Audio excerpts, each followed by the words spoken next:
All right, let's dive into Bordeaux. If you're prepping for that level 1 sommelier exam, you know this region can feel, well, huge. But what if we could nail the absolute essentials in just a few minutes? That's exactly what we're going to do. We're building the framework so you can walk into that exam feeling totally confident. So, let's get right to it. Everything, and I mean everything, starts with this one question: left bank or right bank? And look, this isn't just about geography. This is the key that unlocks all of Bordeaux's secrets, from the grapes in the ground to the wine that ends up in your glass. So think of this as your essential ride. We're cutting through the noise and focusing on the critical facts you absolutely have to know. First things first, we've got to build our foundation. You know, to really get the wine, you have to get the place. The French have this perfect word for it: terroir. And that's just a fancy way of saying it's the unique fingerprint of a place. The climate, the soil, the whole landscape. So what's really cool here is how water totally shapes Bordeaux. It's a maritime climate, which means the Atlantic Ocean and the Gironde estuary basically act like a giant thermostat for the region. You've got the warm Gulf Stream, keeping things from getting too cold. But, and this is a big but, it also means a ton of rain.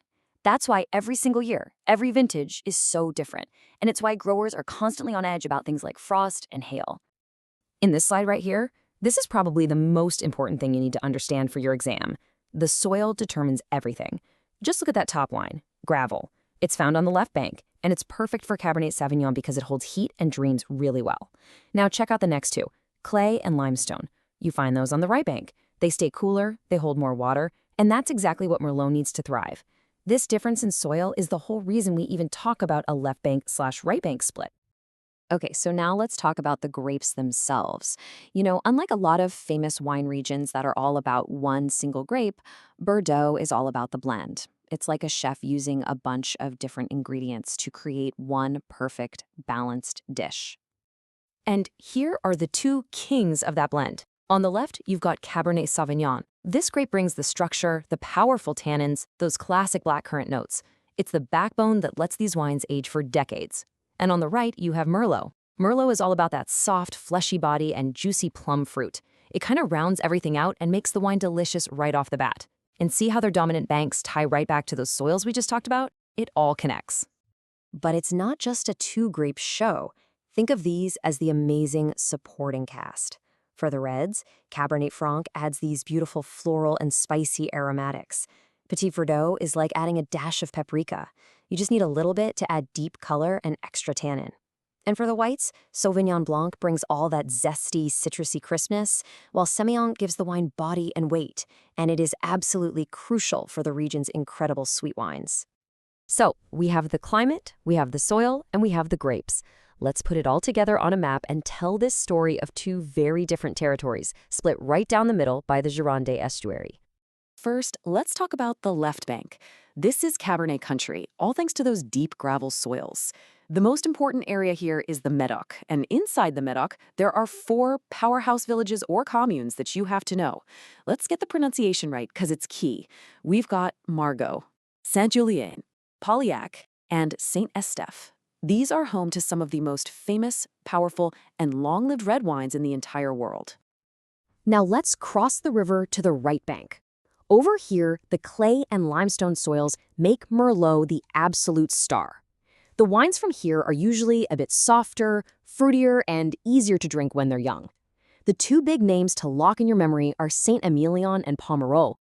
Okay, so if there's one thing you've got to lock in, it's this connection. So here's a little sommelier tip to help you remember it forever. Cabernet Sauvignon loves the gravel of the left bank, just like cars speed on a gravel road. It's a silly little image, I know, but it perfectly links the grape, the soil, and the location. It works.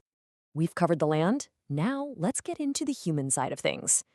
The way Bordeaux ranks and organizes its wines can seem a little confusing at first, but it's super important for understanding what you're actually looking at on a wine label. So what even is a classification? Well, it's basically a ranking system, but here is the critical point to remember for Bordeaux. It ranks the wine producer, the chateau, based on its reputation way back in the day. It's not a ranking of the vineyard land itself. That's a huge difference from other places like Burgundy.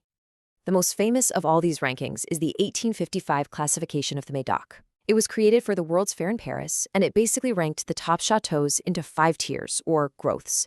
Right at the top, you have the first growths, the Premier Crus. These are the legends like Chateau Lafite and Chateau Latour. You've got to know this 5-tier pyramid. And just when you think you've got it, here's the exception. And it's a favorite on exams. Pomerol, over on the right bank, home to some of the most expensive and famous wines on the planet, has absolutely no official classification system. None. Don't forget that one. Now, beyond all those amazing reds, Bordeaux makes some of the world's most legendary sweet wines. And the secret ingredient is this kind of magical fungus called Botrytis cinerea. Let's say that together. Botrytis cinerea. It's also called noble rot. What it does is it gently punctures the grape skins, lets the water evaporate, and basically super concentrates all the sugar and flavor inside. It's amazing. And the homeland for this liquid gold are 2 appellations, Sauternes and Barsac. Let's get those right. Sauternes and Barsac. The wines here are usually blends led by St-Émilion, which just happens to be the perfect grape for this wonderful rot to do its thing. Okay, we are in the home stretch.